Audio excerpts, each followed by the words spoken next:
इन 5 जगहों पर चुप रहना सीखो दोस्तों।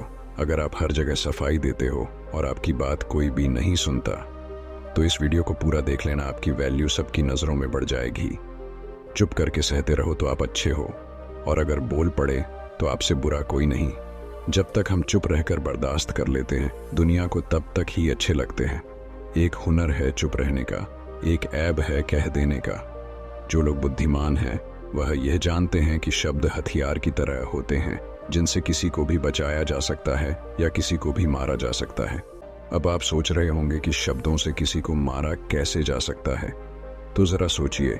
ज्यादातर आत्महत्याओं के पीछे किसका कारण होता है?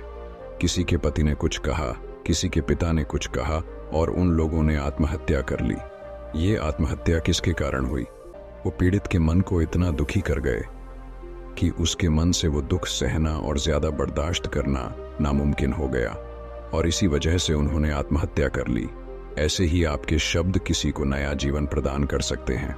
जब कोई आदमी उदास होता है या दुखी होता है तो आपके शब्द उसमें एक नया जोश, एक नया उत्साह भर सकते हैं, और एक हारा हुआ आदमी अपने जीवन में एक नई शुरुआत कर सकता है, सिर्फ शब्दों के माध्यम से, हमारी वाणी के माध्यम से।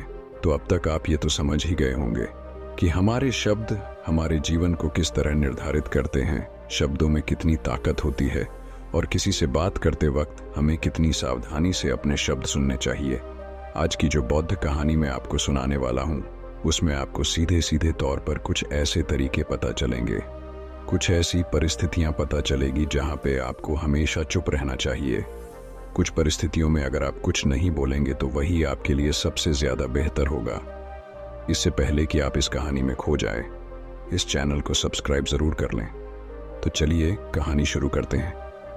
एक बार की बात है, एक युवा लड़का एक बार एक बौद्ध भिक्षु के पास पहुंचा। वो काफी परेशान लग रहा था और उसने बौद्ध भिक्षु से जाकर पूछा कि हे महात्मा, मैं अपने आप से परेशान हूँ, अपने आप से दुखी हूँ। बाहरी रूप से मुझे कोई दुख नहीं है, मैं धन धान्य संपन्न हूँ, मुझे कोई शारीरिक रोग भी नहीं है, लेकिन मैं खुद से परेशान रहता हूँ, अपने मन से परेशान रहता हूँ। अक्सर मेरी बातों को मेरा कोई भी दोस्त गंभीरता से नहीं लेता है, और ना ही मेरे परिवार के लोग मेरी किसी बात को गंभीरता से लेते हैं। मैं जो कुछ भी सलाह देता हूँ, या तो वह उसे मजाक में उड़ा देते हैं या फिर उसे गंभीरता से लेते ही नहीं है। मेरी बातों को कोई गंभीरता से क्यों नहीं लेता है? क्यों मेरी बातों पर कोई अमल नहीं करता? क्यों मेरी बातों में कोई रुचि नहीं दिखाता? क्या कारण है? कृपया मुझे बताने का कष्ट करें और मेरे मन के इस दुख को दूर करें। यह सुनकर बौद्ध भिक्षु ने कहा कि आज सुबह मैं चालित ध्यान करके वापस आ रहा था। रास्ते में कुछ कौवे कांव कांव कर रहे थे, और वहीं पर जब मैं चलता हुआ कुछ दूर आया तो मुझे एक मोर की मधुर आवाज सुनाई दी। ये सुनकर अचानक मेरे मन में ख्याल आया कि कौवे कितना कांव कांव करते हैं, कितना बोलते रहते हैं, लेकिन कोई भी प्राणी कौवे की आवाज को पसंद नहीं करता। मोर हमेशा सही परिस्थिति के हिसाब से बोलता है। जब भी बारिश होने वाली होती है और बादल गरजते हैं और बारिश होने की आशंका होती है, ऐसे में मोर अपनी मधुर आवाज में गाता है, जो सभी को प्रिय होता है, सभी को अच्छा लगता है। ऐसे ही अगर इंसान सही परिस्थिति के हिसाब से सही शब्द बोले, सही वाणी बोले, तो वही वाणी दूसरों के लिए संगीत हो जाती है, संगीत बन जाती है, और दूसरे लोग तुमसे सम्मोहित हो जाते हैं, और वहीं पर तुम्हें सब लोग गंभीरता से लेने लगते हैं। और दूसरी तरफ अगर तुम यूं ही बेफिजूल ऐसे ही बोलते रहते हो, बिना किसी बात के बोले चले जाते हो, तो फिर तुम्हें कोई गंभीरता से नहीं लेता। तुम उस कौवे की भांति हो जाते हो जिसकी वाणी कोई पसंद नहीं करता, और बाद में तुम्हें दुख होता है कि तुम्हें कोई गंभीरता से क्यों नहीं लेता। इसीलिए अपने शब्दों को बेहद बुद्धिमानी के साथ इस्तेमाल करना सीखो। अगर तुम नहीं सीखोगे तो समाज में तुम्हें कोई सम्मान या कोई गंभीरता से नहीं लेगा। ये सुनकर वो युवा लड़का बोला कि हे महात्मा, मैं जानता हूँ कि मैं ज्यादा बोलने की बीमारी से ग्रस्त हूँ, मुझे इतना नहीं बोलना चाहिए, लेकिन मैं अपने आप पे काबू नहीं रख पाता, और ना ही मैं इतना बुद्धिमान हूं कि मैं अपने शब्दों को नाप तोल कर बोल सकूं। मैं तो किसी से बात करते वक्त इतना सोचता भी नहीं कि मुझे अपने शब्द किस तरह इस्तेमाल करने हैं। कृपया करके कुछ ऐसी परिस्थितियां बता दीजिए जहां पर मुझे कम बोलना है या फिर बोलना ही नहीं है, हमेशा चुप रहना है। अगर आप मेरा ऐसे मार्गदर्शन कर सकते हैं तो मेरा जीवन आसान हो जाएगा, और मुझे ज्यादा दिमाग या अपनी बुद्धि लगाने की भी जरूरत नहीं पड़ेगी। ये सुनकर बौद्ध भिक्षु ने मुस्कुराते हुए कहा कि बेटा, वैसे तो इंसान को हर परिस्थिति में सोच समझकर ही बोलना चाहिए, लेकिन अगर वो हमेशा होश में नहीं रह पाता है, ध्यान में नहीं रह पाता है, तो मैं तुम्हारे दैनिक जीवन की कुछ ऐसी परिस्थितियां बता रहा हूं जहां पर तुम्हें हमेशा चुप रहना है। अगर तुम ऐसी जगहों पर कुछ बोलोगे तो तुम्हारा अपमान ही होगा या फिर तुम्हें कोई गंभीरता से नहीं लेगा। सबसे पहली जगह है, या यूं कहे ऐसी परिस्थिति जहां पर इंसान को हमेशा चुप रहना चाहिए, वो है जब किसी ऐसे विषय के बारे में बातचीत हो रही हो जिसके बारे में आपको कोई जानकारी ही नहीं है। तो ऐसी परिस्थिति में व्यर्थ में बीच में टांग अड़ाना, अपना ज्ञान देना, व्यर्थ का ज्ञान, आपको कुछ पता नहीं है लेकिन फिर भी आप अपना ज्ञान देने के लिए उत्सुक हैं, तो ऐसी जगह पर आपका अपमान ही होगा।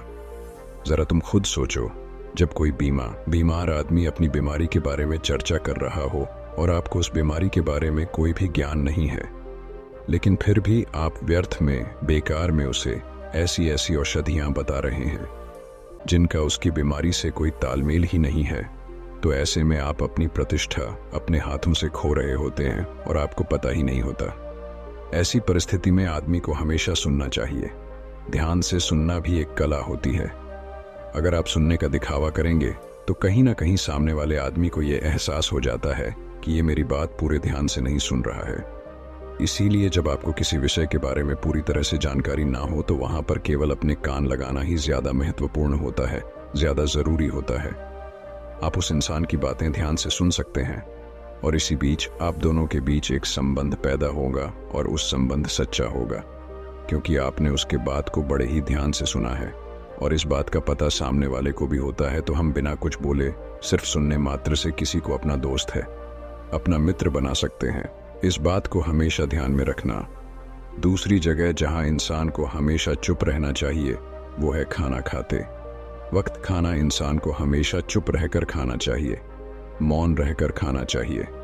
महात्मा बुद्ध और उनके भिक्षु हमेशा चुप रहकर भोजन करते हैं, शांत भाव से भोजन करते हैं, परिपूर्ण होकर भोजन करते हैं, पूरी तरह से करते हैं, एक एक टुकड़े का स्वाद लेकर भोजन करते हैं।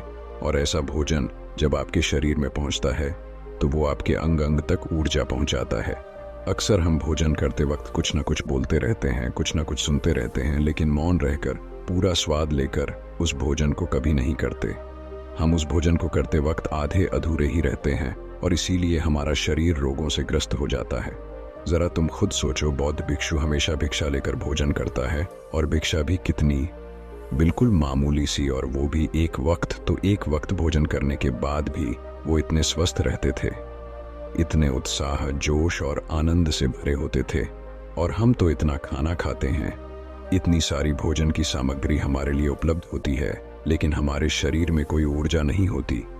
इसका सबसे बड़ा कारण होता है कि हम अपना भोजन होश में नहीं करते हैं, परिपूर्ण होकर नहीं करते हैं, मौन रहकर नहीं करते हैं। इसीलिए अपना भोजन हमेशा मौन रहकर ही करो। तीसरी जगह जहां पर अगर आपने चुप रहना सीख लिया तो इसका मतलब ये है कि आपने अपने ऊपर विजय हासिल कर ली।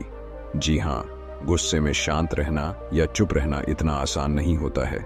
अक्सर हम गुस्से से भरकर कुछ ऐसे शब्द या अपशब्द बोल जाते हैं जिसका पछतावा हमें हमेशा रहता है, लेकिन जुबान से निकला हुआ शब्द वापस नहीं हो सकता, उस शब्द को मिटाया भी नहीं जा सकता। अब वो जिंदगी भर हमारे दामन से जुड़ चुका है और वो गुस्से में बोला गया अब शब्द हमारे मन को समय समय पर बेचैन करता रहता है, दुखी करता रहता है। लेकिन गुस्से के वक्त चुप रहना सीखना भी एक बहुत बड़ी कला होती है। गुस्से में आदमी का अपने ऊपर काबू कहाँ रहता है, अपनी इंद्रियों को वश में कहाँ रख पाता है। इसीलिए इस कला को आप तभी सीख सकते हैं जब आप गुस्सा भी होश में रहकर कर पाए। जब भी आपको गुस्सा आए, आपके दिमाग में सिर्फ एक ही बात आए कि मुझे चुप रहना है, मुझे किसी से कुछ गाली गलौच नहीं करना, किसी को कोई अपशब्द नहीं बोलना। और जब ये विचार गुस्से के साथ जुड़ जाता है और धीरे धीरे ये आदत बन जाता है तो आप अपने गुस्से को भी काबू में करना सीख जाते हैं। जब भी कभी गुस्सा आए तो किसी को कुछ बोलने की बजाय कुछ शारीरिक व्यायाम करना शुरू कर दो। उछलना, भागना, दौड़ना, जिम करना, कुछ भी आप ऐसा व्यायाम कर सकते हो जिसमें आपका शरीर थक जाए। आप पाएंगे कि जब आपका शरीर थक जाता है तो आपका मन भी शांत हो जाता है।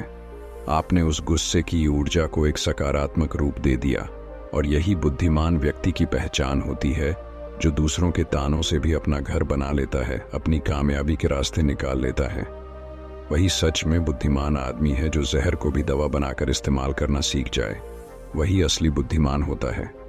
चौथी जगह, जहां आप चुप रहेंगे तो आपके लिए वही सबसे ज्यादा बेहतर होगा, वही आपको सम्मान दिलाएगा। चौथी जगह है, जब चार लोग आपस में बैठकर बातें कर रहे हो, कोई बैठक कर रहे हो, तो वहां पर जब चार लोग बात कर रहे होते हैं तो चारों लोग एक साथ तो बात कर नहीं सकते। एक बार में एक व्यक्ति बोलेगा और तीन सुनेंगे, तभी वो बैठक कामयाब हो पाएगी, तभी वो चर्चा सही रूप में आगे बढ़ पाएगी। लेकिन अगर कोई आदमी ऐसा बैठा हुआ है जो बीच में ही दूसरे की बात काटकर अपनी बात को ऊपर रखना चाहता है, तो ऐसे में वो चर्चा या वो बैठक आपको कहीं नहीं पहुंचाएगी और चारों लोगों के बीच आप सबसे मूर्ख कहलाओगे। अगर आपको अपनी बात कहनी है तो सामने वाले को अपनी बात पूरा करने दो, उसके बाद अपने विचार रखो। यही एक भद्र पुरुष या फिर कहीं अच्छे आदमी की पहचान होती है। और आखिरी जगह, अगर हमारे माता पिता हमें कुछ कह देते हैं, हमारे बड़े बुजुर्ग हमें किसी बात पर डांट देते हैं या हमें थप्पड़ भी मार देते हैं, तो ऐसी जगहों पे आपका चुप रहना ही उनके प्रति सम्मान दिखाएगा, उनके प्रति आदर का भाव व्यक्त होगा। अगर आप उनके सामने उनका विरोध कर देते हैं, उनका प्रतिरोध कर देते हैं, तो वो गुस्सा तो थोड़ी देर बाद शांत हो जाएगा, लेकिन वो कही गई बात, वो विरोध किया हुआ शब्द या फिर कुछ भी उल्टा सीधा हमेशा आपके मन को सताएगा और आपके माता पिता को हमेशा यही लगेगा कि आज ये हमारी इज्जत नहीं करता, आज ही हमारी बात नहीं मानता, क्योंकि ये कमाने लग गया है, ये बड़ा आदमी बन गया है, ऐसी ऐसी बातें उठेंगी, ऐसे ऐसे तंज कसे जाएंगे। इसीलिए ऐसी जगह पे आप मौन रही हैं, चुप रहिए, कुछ मत बोलिए, अपने गुस्से को अपने अंदर ही पी लीजिए, कुछ व्यायाम कर लीजिए, भाग लीजिए, दौड़ लीजिए, आपका मन अपने आप शांत हो जाएगा। आखिर में बौद्ध भिक्षु ने अपनी बात को खत्म करते हुए कहा कि कम शब्दों में अपनी भावनाओं को उतारना सीखो। शब्द हथियार की तरह होते हैं, बोलो तो होश में बोलो, ध्यान में बोलो, जीवन शैली ऐसी बना लो कि आप जब भी बोलो पूरे होश में रहकर बोलो, पूरे आनंद के साथ बोलो, पूरे प्रेम के साथ बोलो। ऐसी वाणी बोलो जो दूसरे के दिल को ठंडक पहुंचाती हो, दूसरे के मन को भी शांत कर देती हो, और वो तभी संभव है जब आप प्रतिपल होश में रहकर बोले। इसके बाद वो युवा लड़का बौद्ध भिक्षु के सामने नतमस्तक हो गया और उनको प्रणाम करते हुए अपने घर वापस लौट गया। उम्मीद है दोस्तों अगर आपको ये वीडियो पसंद आई होगी, वीडियो लाइक और टोटल मोटिवेशनल को सब्सक्राइब करना ना भूलें।